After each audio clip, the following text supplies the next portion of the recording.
Press वार्ता में अपने सभी सहयोगियों के साथ आप सभी का हृदय से स्वागत करता हूं। आज का दिन अत्यंत महत्वपूर्ण दिन है। देश की आबादी के सबसे बड़े राज्य के द्वारा देश के किसी भी राज्य का सबसे बड़ा बजट 2025-26 का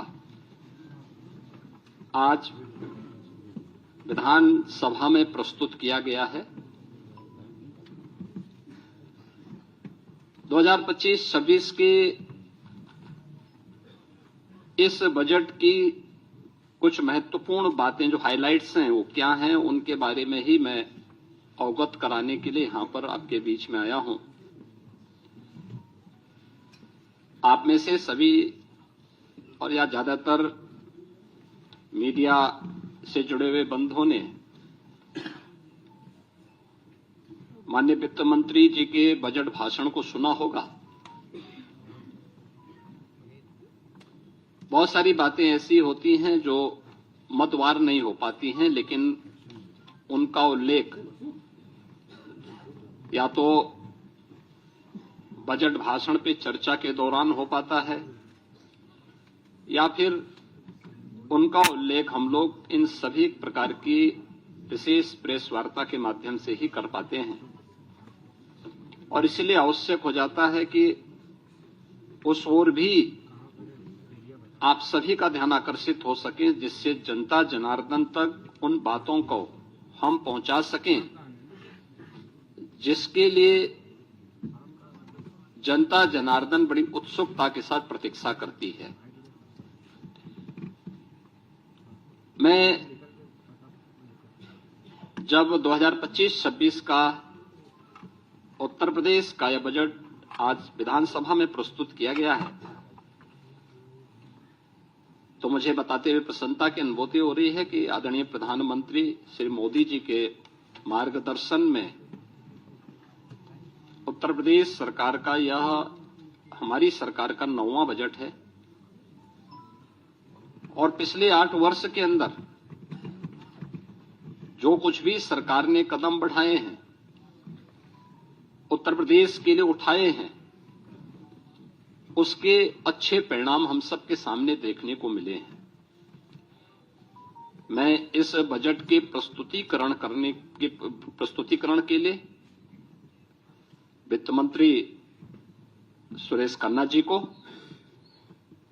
और वित्त विभाग के अपर मुख्य सचिव समेत उन सभी अधिकारी और कर्मचारियों को हृदय से धन्यवाद देना चाहूंगा जिन्होंने अथक परिश्रम से उत्तर प्रदेश की आशा और आकांक्षाओं के अनुरूप इस बजट को आज सदन के पटल पर प्रस्तुत किया है। यह वर्ष हमारे लिए बहुत महत्वपूर्ण है। देश के संविधान को लागू होने का यह अमृत महोत्सव वर्ष भी है और साथ साथ उत्तर प्रदेश की स्थापना का भी यह अमृत महोत्सव वर्ष है। ये दोनों कार्य जनवरी 1950 में हुए थे और इसलिए 75 वर्ष की शानदार यात्रा के साथ आगामी 25 वर्ष की हमारी क्या योजना हो सकती है, उसका एक रोड मैप तैयार करने के लिए बजट अत्यंत महत्वपूर्ण है। इस अवसर पर हम सब संविधान के शिल्पी बाबा साहब भीमराव अंबेडकर, जिनके नाम पर डबल इंजन की सरकार लखनऊ में बाबा साहब भीमराव अंबेडकर स्मारक और सांस्कृतिक केंद्र की स्थापना कर रही है, संविधान के 75 वर्ष की इस यात्रा के लिए उन्हें विनम्र श्रद्धांजलि अर्पित करता हूं और यह केंद्र बहुत शीघ्र बाबा साहब भीमराव अंबेडकर के विचारों का एक केंद्र बनकर के संविधान की मूल भावनाओं के अनुरूप वंचितों को वरीयता देने के क्रम को तत्परता के साथ आगे बढ़ाएगी, यह एक नया माध्यम होगा। और इसी को थीम में रख करके हमने 2025-26 का अपना बजट प्रस्तुत किया है। मुझे बताते हुए प्रसन्नता है कि पिछले जो बजट हम लोगों ने प्रस्तुत किए थे उन सब की अपनी एक थीम थी। 2017-18 का जो बजट था वह उत्तर प्रदेश के अन्नदाता किसानों को समर्पित था। अन्नदाता किसानों के हितों के लिए जो अनेक कदम सरकार ने उस समय उठाए थे, उनके ऋण माफी के कार्यक्रम रहे हों, उनकी फसल को प्रोक्योर करने के लिए प्रोक्योरमेंट सेंटर और एमएसपी का नाम उन तक पहुंचाने के कार्यक्रम रहे हों, चीनी मिलों के पुनरुद्धार के कार्यक्रम और वर्षों से लंबित गन्ना मूल्य के भुगतान को एक समयबद्ध तरीके से आगे बढ़ाने का कार्यक्रम रहा हो, अच्छे किस्म के बीज और सिंचाई के बेहतरीन सुविधा उन्हें उपलब्ध कराने का रहा हो, ये सब कार्य तत्परता के साथ इसके लिए कदम बढ़ाए गए। और आज मुझे प्रसन्नता है कि डबल इंजन की भारतीय जनता पार्टी की सरकार के द्वारा जो कदम 17-18 में उठाए गए, आज उसका परिणाम है उत्तर प्रदेश के किसानों की आमदनी को, जो 2017-18 के पहले आत्महत्या करने के लिए मजबूर होता था, आज उसको दोगुने से अधिक बढ़ाने में मदद मिली है। वर्ष 18-19 का जो बजट था, वह बजट हम लोगों ने उत्तर प्रदेश के बीमारू राज्य से इसको उभारने के लिए इंफ्रास्ट्रक्चर और औद्योगिक विकास के लिए समर्पित किया था। आपने देखा होगा एक्सप्रेस वे में जो उत्तर प्रदेश की भागीदारी बहुत कम थी, आज गंगा एक्सप्रेस वे के पूर्ण होने के साथ ही उत्तर प्रदेश की भागीदारी देश के अंदर इंफ्रास्ट्रक्चर एक्सप्रेस वे में 55% से अधिक हो जाएगा। औद्योगिक विकास की दृष्टि से उत्तर प्रदेश का पहला इन्वेस्टर समिट भी हम लोगों ने 2018 में यहां पर संपन्न किया था और उस दृष्टि से 2018-19 का ये बजट हम लोगों ने प्रदेश की जनता को समर्पित किया था। वर्ष 19-20 का बजट प्रदेश में महिला सशक्तिकरण को समर्पित था, जिसमें हम लोगों ने प्रदेश की मातृशक्ति के उन्नयन के लिए अनेक योजनाएं चलाई थी, जिनमें सामूहिक विवाह, मुख्यमंत्री सामूहिक विवाह की योजना हो, मुख्यमंत्री कन्या सुमंगला की योजना हो, या उत्तर प्रदेश में मिशन शक्ति के कार्यक्रम के माध्यम से महिला सुरक्षा, महिला सम्मान और महिला स्वाभिमान, स्वावलंबन, इन कार्यक्रमों को प्राथमिकता के आधार पर आगे बढ़ाने के साथ ही उत्तर प्रदेश के पुलिस बल में महिलाओं की भर्ती को 20% अनिवार्य करने के कार्यक्रम को प्राथमिकता देते हुए आगे बढ़ाने का कार्यक्रम, ये महिला सशक्तिकरण के लिए उठाए गए कदमों का परिणाम था। वर्ष 2020-21 का बजट हम लोगों ने उत्तर प्रदेश के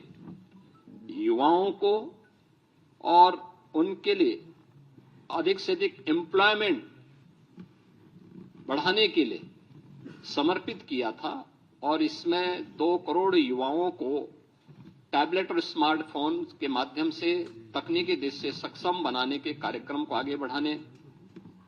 अनेक अन्य कार्यक्रमों को इस दृष्टि से हम लोगों ने प्रदेश की जनता जनार्दन के लिए समर्पित, युवाओं को समर्पित किया था। 2021-22 का जो बजट था हमारी सरकार का, वह स्वावलंबन से सशक्तिकरण की ओर था। एमएसएमई की योजनाओं के माध्यम से प्रदेश के परंपरागत जो उत्पाद थे उनको प्राथमिकता देते हुए स्वावलंबन के माध्यम से आत्मनिर्भरता के लक्ष्य को प्राप्त करने की दिशा में और उसके माध्यम से सशक्तिकरण के लक्ष्य को आगे बढ़ाते हुए कार्य किया गया था। 2022-23 का बजट अंत्योदय से आत्मनिर्भरता की दिशा में हम लोगों ने उस समय इस कार्यक्रम को आगे बढ़ाया था। पंचायतों के आत्मनिर्भरता के लिए पहली बार ग्राम सचिवालय के निर्माण के कार्यक्रम को आगे बढ़ाया गया था। पहली बार उन सभी क्षेत्रों में कार्य प्रारंभ हुए थे जो महिला सशक्तिकरण के लिए महत्वपूर्ण थे और ग्राम्य विकास की दृष्टि से हमारी जो आज भी लगभग 70% के आसपास आबादी ग्रामीण क्षेत्र में निवास करती है, उनके लिए इस कार्यक्रम को आगे बढ़ाया गया था, जिसका परिणाम है कि आज उत्तर प्रदेश की हर ग्राम पंचायत में 5 से 7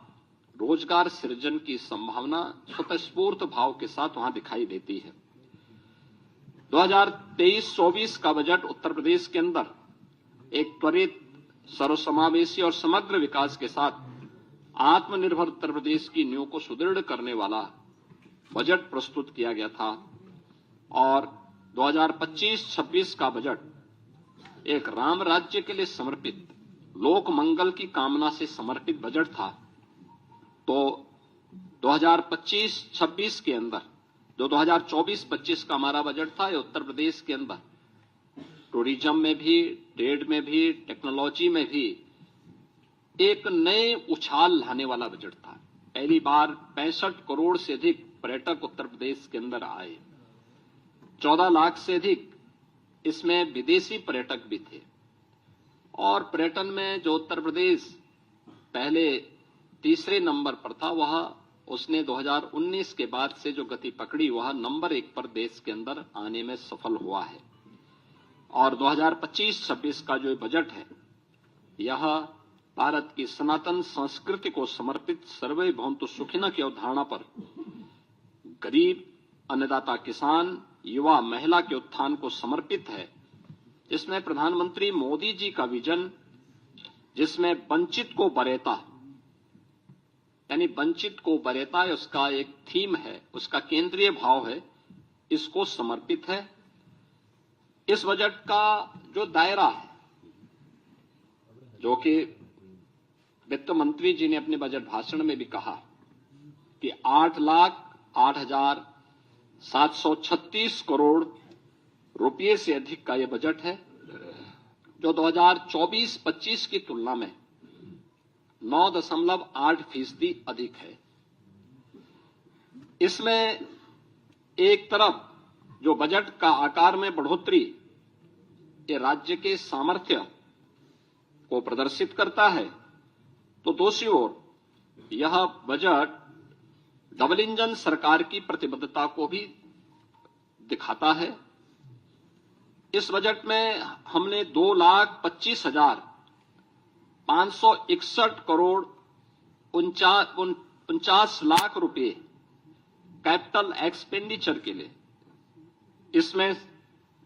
प्रस्तावित किया है, जिसके माध्यम से इंफ्रास्ट्रक्चर पर धनराशि जो व्यय होगी, इससे अधिक रोजगार के सृजन इसके माध्यम से होंगे और यह अर्थव्यवस्था को सुदृढ़ करता है। हमने प्रदेश के अंदर 2017-18 में जब उत्तर प्रदेश की अर्थव्यवस्था, जो प्रदेश की कैसे हमने इसको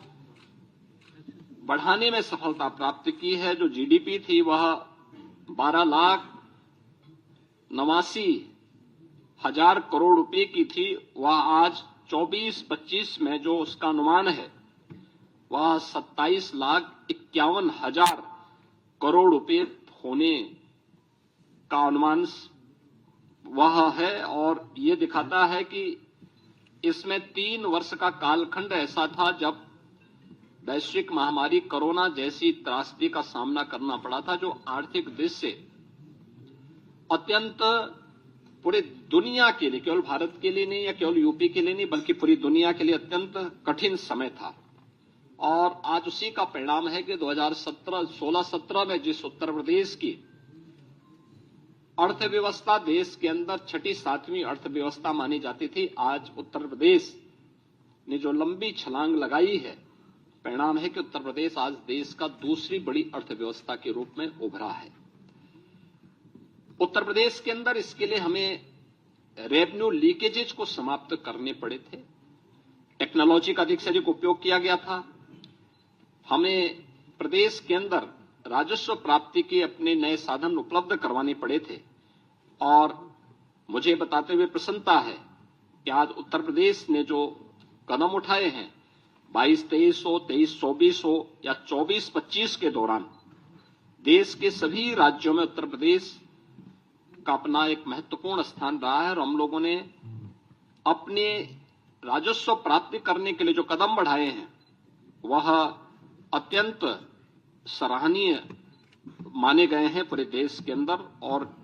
वित्तीय क्षेत्र के जानकारों ने उसकी सराहना भी की है। मुझे बताते हुए प्रसन्नता है कि आज का जो बजट प्रस्तुत किया गया है, यह बजट जो कुल राजकोषीय घाटा है वह सकल राज्य घरेलू उत्पाद का, यानी जो FRBM की जो लिमिट है रिजर्व बैंक ने घोषित की है 3% के अंदर, वह 2.97% है और यह एक वित्तीय प्रबंधन की दृष्टि से एक बेहतरीन कदम माना जा सकता है। राज्य सरकार का बहुत व्यवस्थित वित्तीय प्रबंधन इसको मान सकते हैं। राजकोषीय अनुशासन का भी एक उत्कृष्ट उदाहरण ये अपने आप में है। मुझे ये बताते हुए प्रसन्नता है कि जो नीति आयोग के द्वारा राज्यों की राजकोषीय स्थिति के संबंध में जो उनकी रिपोर्ट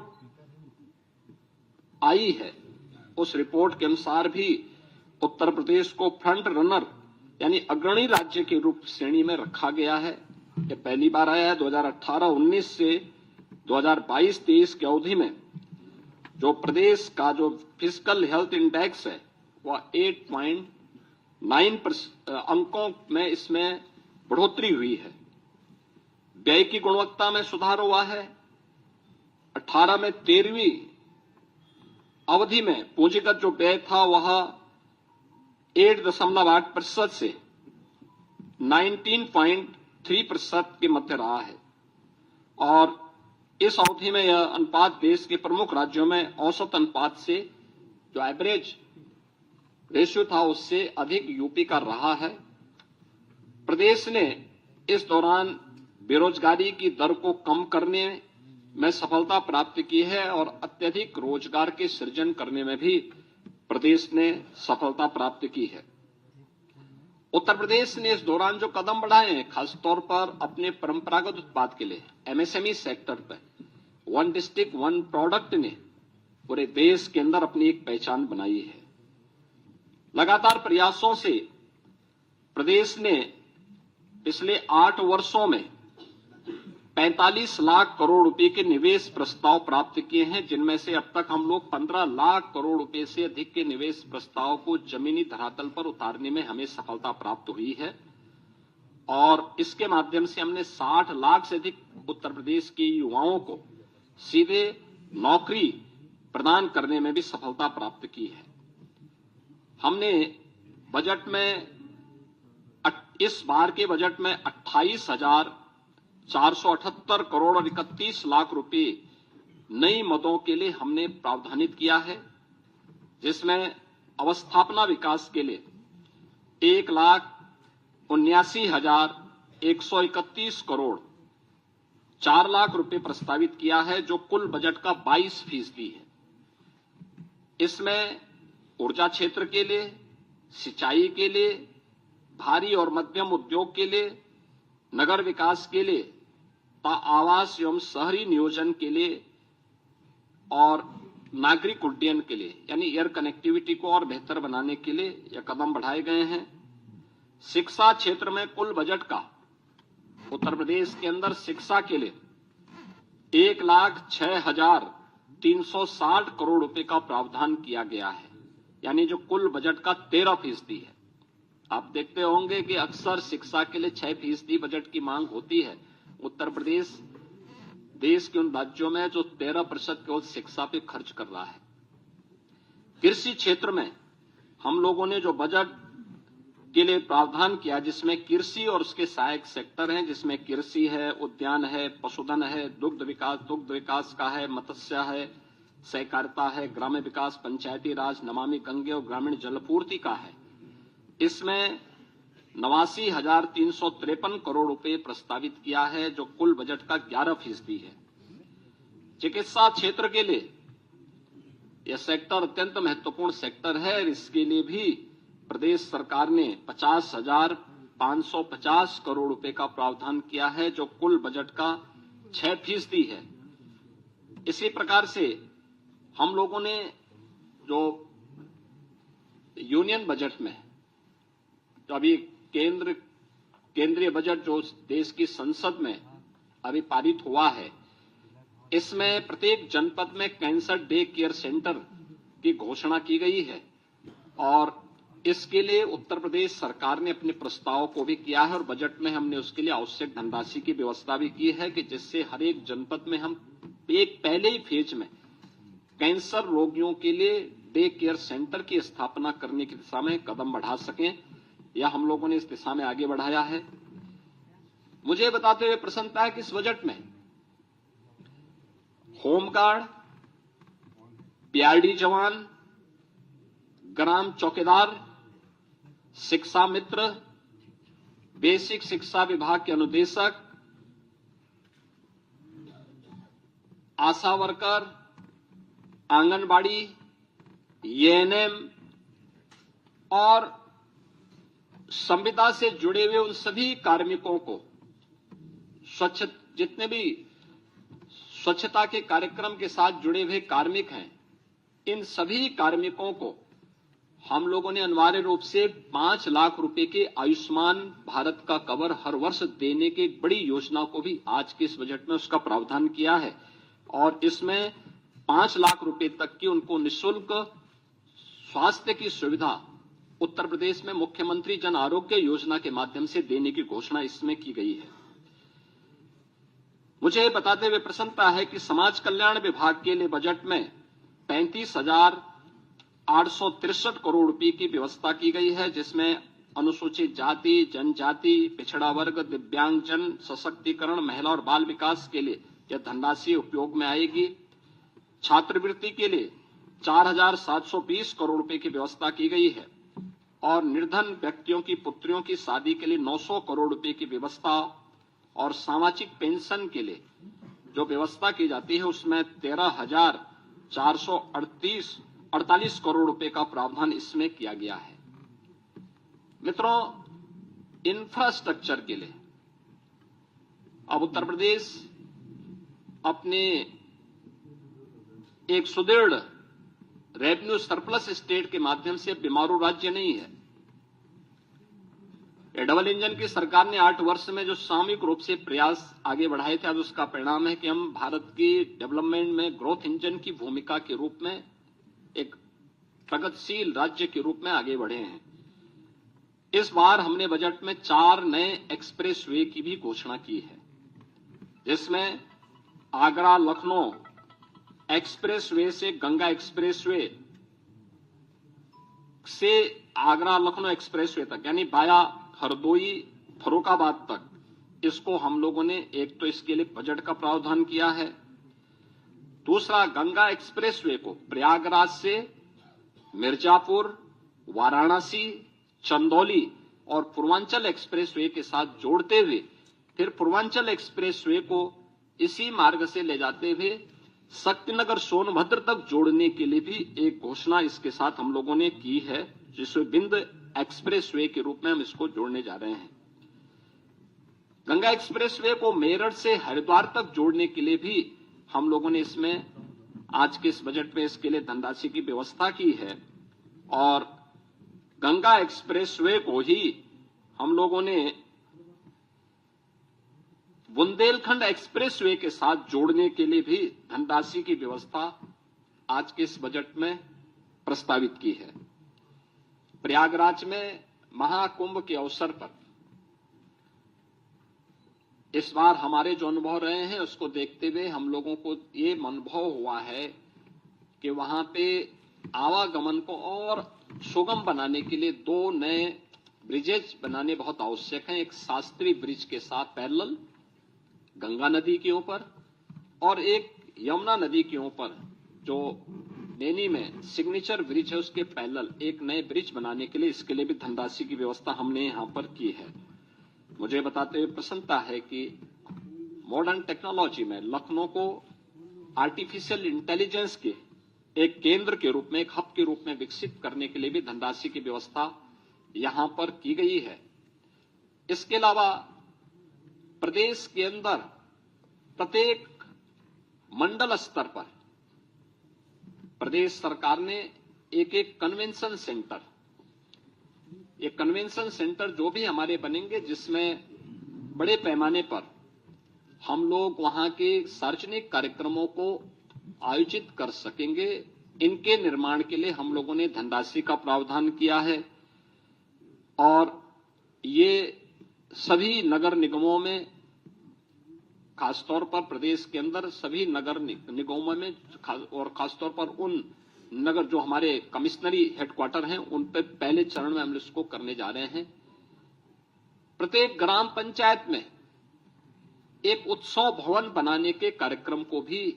बजट में प्रावधान किया गया, जिसमें शादी ब्याह के हैं, कोई मांगलिक कार्यक्रम है, कोई सार्वजनिक कार्यक्रम ग्राम पंचायत स्तर पर करने हो, तो यह एक नई उपलब्धि ग्राम पंचायतों को उपलब्ध करवाई गई है। यह कार्यक्रम भी हम उसको आगे बढ़ाने के लिए इस कार्यक्रम को भी हम उसके साथ जोड़ने जा रहे हैं। इससे रोजगार का भी सृजन होगा और ग्राम पंचायत को उसी ग्राम पंचायत में तमाम प्रकार की सुविधाएं उसके माध्यम से मिलेंगी। मुझे बताते हुए प्रसन्नता है कि डबल इंजन सरकार के द्वारा प्रधानमंत्री मोदी जी के नेतृत्व में पिछले 8 वर्ष के अंदर प्रदेश के अंदर उठाए गए कदमों का परिणाम है कि उत्तर प्रदेश में 6 करोड़ लोगों को गरीबी रेखा से ऊपर उठ करके एक सामान्य जीवन यापन करने का एक सुगम मार्ग इस डबल इंजन सरकार ने प्रशस्त किया है। और इस बार गरीबी पर पूरी तरह उसका उन्मूलन करने के लिए सरकार ने जो यूनियन बजट में भी अभी हाल ही में जो बजट प्रस्तुत किया गया, उस बजट की जो थीम है वह भी प्रधानमंत्री मोदी जी ने उसमें जो महत्वपूर्ण प्रावधान किए हैं वह वही एक की $5 ट्रिलियन की इकोनॉमी बनने के लिए भारत के लिए आवश्यक है कि वह जीरो पॉवर्टी के लक्ष्य को प्राप्त करे। और उत्तर प्रदेश देश की आबादी का सबसे बड़ा राज्य है, सबसे बड़ा चैलेंज हमारे सामने है। हमारा सर्वे लगभग पूरा हो चुका है और हमने बजट में उसके लिए प्रावधान किए हैं, दोनों प्रकार के प्रावधान किए हैं। एक, जिनके पास जो सुविधा नहीं है उन गरीबों को उन सुविधाओं के लिए, चाहे वह विभिन्न विभागों के साथ मिल करके या फिर एक मुश्त उसको उस व्यवस्था के साथ जोड़ने के लिए, इसके लिए धनराशि की व्यवस्था जीरो पॉवर्टी को उस टारगेट को अचीव करने के लिए भी हम लोगों ने इस व्यवस्था में की है। और इसके लिए एक व्यवस्था दी गई है कि हम उस लक्ष्य तक उस परिवार को लेके जाएंगे कि मिनिमम वह परिवार के एक व्यक्ति को रोजगार भी मिल सके और उस परिवार में कम से कम 1,25,000 रुपए की एक निश्चित आय, वार्षिक आय उस परिवार के व्यक्ति को रोजगार या किसी न किसी काम के माध्यम से उपलब्ध करवा सके। यह एक प्रयास सरकार के स्तर पर प्रावधान किया गया है। इसके साथ ही हमने इसके लिए धनराशि 2025-26 में इसके लिए अलग से भी धनराशि की व्यवस्था की है। युवाओं के लिए हम लोगों ने एक व्यवस्था की है और इसमें शिक्षा है, रोजगार है, उद्यमता में सरकार की प्राथमिकता को आगे बढ़ाते हुए प्रदेश के हर जनपद में हम लोगों के द्वारा एक प्रावधान किया जा रहा है कि हर जनपद में हम एक डिस्ट्रिक्ट इकोनॉमिक जोन बना सकें, जो एक एम्प्लॉयमेंट जोन के रूप में कर सके। और ये एम्प्लॉयमेंट जोन भारत के अखंड भारत के शिल्पी लौह पुरुष सरदार वल्लभ भाई पटेल के रूप में जाने जाएंगे, जो प्रदेश के युवाओं को उन्हीं के क्षेत्रों में वहीं पे रोजगार के साथ जोड़ने में भूमिका, और ये अलग अलग प्रकार के होंगे, खासतौर पर अलग अलग प्रकार के कार्यक्रमों के साथ जुड़ेंगे। कोई इकोनॉमिक जोन औद्योगिक विकास के लिए होगा, कोई एमएसएमई के लिए होगा, कोई टेक्सटाइल के लिए होगा, कोई एजुकेशन के लिए होगा, कोई हेल्थ के लिए होगा, अलग अलग उसके लिए हम इन सभी जोन को उसके साथ विकसित करेंगे और उसमें एक सुविधा उसके साथ हम जोड़ने जा रहे हैं। इसके अलावा हम लोगों ने 10 जनपदों में इस बजट में एक प्रावधान किया है कि 10 जनपदों में हम लोग वस्त्र उद्योग के लिए, टेक्सटाइल पार्क के लिए निर्माण के कार्यक्रम को आगे बढ़ाएंगे। यह योजना हमारी समर्पित होगी संत कबीर के नाम पर। संत कबीर के नाम पर यह योजना उन जनपदों में वस्त्र उद्योग के लिए होगी। तो 2 जनपदों में राज्य सरकार 2 नए लेदर पार्क के निर्माण के कार्यक्रम को आगे बढ़ाएगी। जो योजना समर्पित होगी संत रविदास जी के नाम पे। इसके अलावा यह वर्ष समर्पित है पूर्व प्रधानमंत्री श्रद्धेय अटल बिहारी वाजपेयी जी की जन्म शताब्दी वर्ष के लिए। प्रदेश के अंदर हम लोगों ने नगरीय क्षेत्रों में पुस्तकालयों के निर्माण के कार्यक्रम को जो प्राथमिकता के आधार पर हम आगे बढ़ाने जा रहे हैं, उन कार्यक्रमों को इस बजट में हमने व्यवस्था भी की है। यह सभी अटल नगरीय क्षेत्रों में पुस्तकालय और उनके नाम पर ही एक डिजिटल लाइब्रेरी का निर्माण उन नगरीय क्षेत्रों में होने जा रहा है। इसके अलावा बजट में एक और चीज का प्रावधान किया गया है कि प्रदेश के अंदर आउटसोर्सिंग से जुड़े हुए जितने भी कार्मिक होंगे उनके न्यूनतम मजदूरी को सुनिश्चित करने के लिए प्रदेश के अंदर हम लोगों ने एक व्यवस्था की है कि वह एक व्यवस्था के साथ हम लोग करने जा रहे हैं कि जिससे एक हम लोग प्रदेश के अंदर ही उस प्रकार की एक व्यवस्था करेंगे कि जिससे न्यूनतम पारिश्रमिक उन कार्मिकों को 16,000 से लेकर के 18,000 के दायरे में सीधे उनके अकाउंट में मिल सके। और इसके लिए एक निगम का गठन करने के बाद इस कार्यक्रम को सीधे राज्य सरकार अपने माध्यम से उसको संचालित करेगी। आउटसोर्सिंग की कोई भी कंपनी होगी, केवल सेवा के रूप में, आउटसोर्सर के रूप में जो शुल्क उसका होगा उसको राज्य सरकार अलग से अदा करेगी, लेकिन धनराशि ये पूरी की पूरी कार्मिक के खाते में जानी चाहिए। इस योजना के इसके साथ हम लोग जोड़ने जा रहे हैं। इसके अलावा मुख्यमंत्री युवा उद्यमी विकास अभियान, यह एक बड़ी योजना है और मुझे बताते हुए प्रसन्नता है कि अभी हाल ही में उत्तर प्रदेश स्थापना दिवस के अवसर पर हम लोगों ने इसको लॉन्च की थी। अभी 1 महीना भी इसका पूरा नहीं हुआ कि योजना की प्रगति और प्रोग्रेस से आप जान सकते हैं कि अभी 98,000 से अधिक युवाओं ने इसमें आवेदन किया है। 76,000 आवेदन बैंकों को प्रेषित किए जा चुके हैं। 16,000 मामलों में ऋण स्वीकृत हो चुके हैं। 6,000 ऋण वितरित भी किए जा चुके हैं। और आगामी वर्ष के लिए हम लोगों ने फिर से 1 लाख ऐसे युवा उद्यमी के लिए भी धनराशि की व्यवस्था राज्य के बजट में की है। 1,000 करोड़ रुपए की बजट की व्यवस्था इसके साथ हम लोगों ने की है।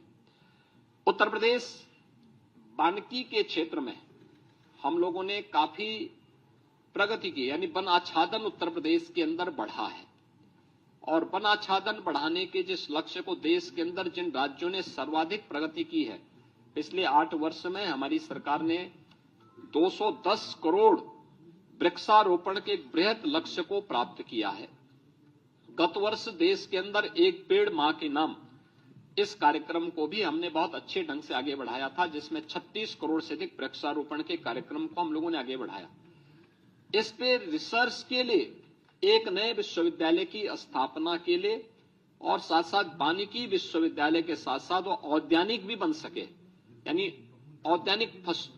उसको भी हम आगे प्रमोट कर सकें, इसके लिए एक विश्वविद्यालय के निर्माण के लिए भी हम लोगों ने धनराशि की व्यवस्था इसमें की है। और यह कार्यक्रम अब तक आगे बढ़ने जा रहा है।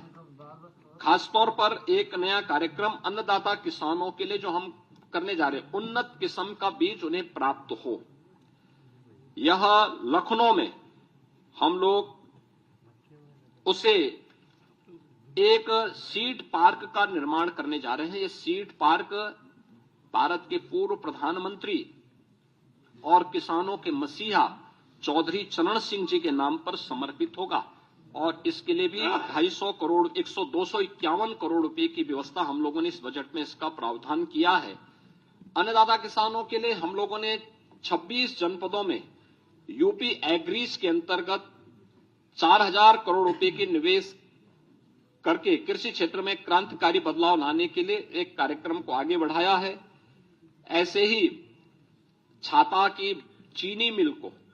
उसके क्षमता विस्तार के लिए धनराशि की व्यवस्था की है और पिपराइच की चीनी मिल के लिए भी वहां पे एक इंटीग्रेटेड शुगर कॉम्प्लेक्स में डिस्टिलरी के निर्माण के लिए भी धनराशि की व्यवस्था यहां पर की है। प्रदेश के अंदर हर जनपद की एक प्रमुख मंडी में पहले चरण में किसानों के लिए एक सेंटर यानी उनके लिए एक विश्रामालय और विश्रामालय के साथ साथ एक कैंटीन अन्नपूर्णा कैंटीन जो माता सबरी के नाम पर समर्पित होगा। तो इसके निर्माण के कार्यक्रम को भी हम लोगों ने इसमें व्यवस्था की है, जिसमें उन्हें बहुत कम दाम पर भोजन की थाली वहां उपलब्ध हो सके, इसकी व्यवस्था की है। तो मुख्यमंत्री कृषक दुर्घटना बीमा योजना के अंतर्गत भी किसान हो, किसान के परिवार के सदस्य हो या फिर अन्नदाता किसानों से जुड़े हुए जो अन्य उनके सहयोगी किसान होते हैं, इन पर किसी भी आपदा के कारण उनके दुर्भाग्यपूर्ण मृत्यु होने पर उन्हें 5 लाख रुपए की बीमा कवर को मुख्यमंत्री कृषक दुर्घटना बीमा योजना के साथ जोड़ा है, जिसमें 1050 करोड़ रुपए का व्यवस्था किया गया है और निराश्रित गोवंश के रख रखाव के लिए भी 2000 करोड़ रुपए का व्यवस्था हम लोगों ने इस बजट में प्रस्तावित किया है। प्रदेश के अंदर मेधावी छात्र छात्राओं के लिए स्कूटी की एक स्कीम हम लोग इस बजट में प्रावधान किए हैं, जिसके लिए 400 करोड़ रुपए की व्यवस्था की गई है, जिसमें महारानी लक्ष्मीबाई के नाम पर इस योजना को प्रदेश सरकार चलाएगी और इस कार्यक्रम को हम आगे बढ़ाने जा रहे हैं। मुख्यमंत्री सामूहिक विवाह की योजना 51,000 रुपए से बढ़ाकर के 1 लाख रुपए का प्रावधान, और इसके लिए भी हम लोगों ने अब तक 4 लाख से अधिक गरीब बेटियों की शादी इसके माध्यम से की है। अब इस राशि को बढ़ाकर के किया गया, इसके लिए धनराशि का प्रावधान किया गया है। इसके अलावा अब तक विधवा पुनर्विवाह में जो प्रोत्साहन राशि थी वो 11,000 थी और जो निराश्रित महिलाएं थी उनकी पुत्रियों के लिए जो सहायता दी जाती थी उसकी राशि 10,000 थी। अब इसको ही बदल करके हमने उसको 1-1 लाख कर दिया है। 1-1 लाख की राशि हम लोग विधवा विवाह के लिए यानी पुनर्विवाह के लिए और विधवा महिलाओं की यानी निराश्रित महिलाओं की जो पुत्रियां थी उनकी शादी के लिए भी अनुमन्य सहायता की राशि को 1 लाख रुपए तक करने के लिए हम लोगों ने कार्य किया जा रहा है, प्रावधान किया गया है। मुझे बताते हुए प्रसन्नता है कि इस बजट में हम लोगों ने उत्तर प्रदेश के अंदर 7 जनपदों वाराणसी, मेरठ, प्रयागराज, गोरखपुर, कानपुर, झांसी, आगरा में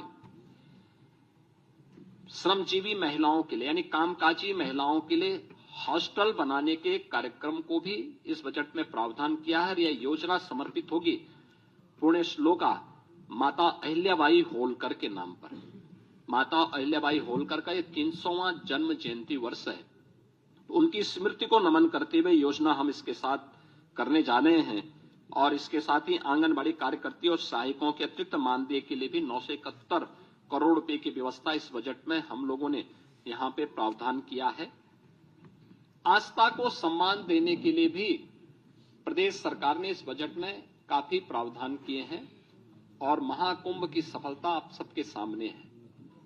आपने आज कैट की रिपोर्ट को भी देखा होगा कि महाकुंभ के कारण इकोनॉमी में 3 लाख करोड़ रुपए से अधिक की वृद्धि की संभावना अभी से बताई गई है और मुझे बताते हुए प्रसन्नता है कि इस आयोजन को आगे बढ़ाने के साथ साथ अयोध्या क्षेत्र के पर्यटन विकास के लिए 150 करोड़ रुपए, मथुरा वृंदावन के विकास के लिए 100 करोड़ रुपए की अतिरिक्त व्यवस्था का प्रावधान किया गया है। वृंदावन में श्री बांके बिहारी मंदिर के सुंदरीकरण और उसे कॉरिडोर के रूप में विकसित करने के लिए 150 करोड़ रुपए की व्यवस्था का प्रावधान किया गया है। मिर्जापुर में मां विंध्यवासिनी धाम और उससे जुड़े हुए त्रिकोण के विकास के लिए 200 करोड़ का विकास प्रस्तावित किया गया है। नैमिषारण्य में पर्यटन सुविधाओं के विकास के लिए 100 करोड़ रुपए का विकास 100 करोड़ रुपए का प्रावधान किया गया है। साथ साथ वहां पर वेद विज्ञान केंद्र के लिए भी 100 करोड़ रुपए की व्यवस्था का प्रावधान किया गया है। चित्रकूट में भी पर्यटन विकास के लिए 50 करोड़ रुपए का प्रावधान किया गया है। ये सभी कार्यक्रम हम लोगों ने इसके साथ जोड़े हैं और मुझे बताते हुए प्रसन्नता है कि आदरणीय प्रधानमंत्री जी के मार्गदर्शन में, उनके नेतृत्व में ये डबल इंजन की सरकार 5T पर, जो 5T का मंत्र प्रधानमंत्री मोदी जी का है, trade, tourism, technology, tradition and talent को मंत्र मान करके उत्तर प्रदेश आज अपनी लेबर फोर्स को इकोनॉमिक फोर्स के रूप में आगे बढ़ाने की दिशा में तेजी के साथ कदम बढ़ाया है। और मुझे प्रसन्नता है कि 2025-26 का जो हमारा ये बजट है, यह प्रधानमंत्री मोदी जी की विजन के अनुरूप अपने जो समयबद्ध कार्यक्रम रोड मैप हम लोगों ने तैयार किया है, $1 ट्रिलियन की इकोनॉमी को प्राप्त करने का, अब तक के हमारे जो टारगेट हैं वह समयबद्ध तरीके से आगे बढ़ रहे हैं। और मुझे पूरा विश्वास है कि 2025-26 में हमारे वित्त मंत्री श्री सुरेश कुमार खन्ना जी के द्वारा आज जो बजट भाषण प्रस्तुत किया गया है सदन के पटल पर, यह उसे समयबद्ध तरीके से अचीव करने में सफल होगा। मैं एक बार फिर से बजट को प्रस्तुत करने के लिए वित्त मंत्री जी का, अपर मुख्य सचिव वित्त और वित्त विभाग के सभी अधिकारियों का हृदय से धन्यवाद देता हूं। और मुझे पूरा विश्वास है कि हम समयबद्ध तरीके से इसको आगे बढ़ा करके उत्तर प्रदेश को देश की अर्थव्यवस्था के ग्रोथ इंजन के रूप में प्रस्तुत करने में सफल होंगे। बहुत बहुत धन्यवाद जी।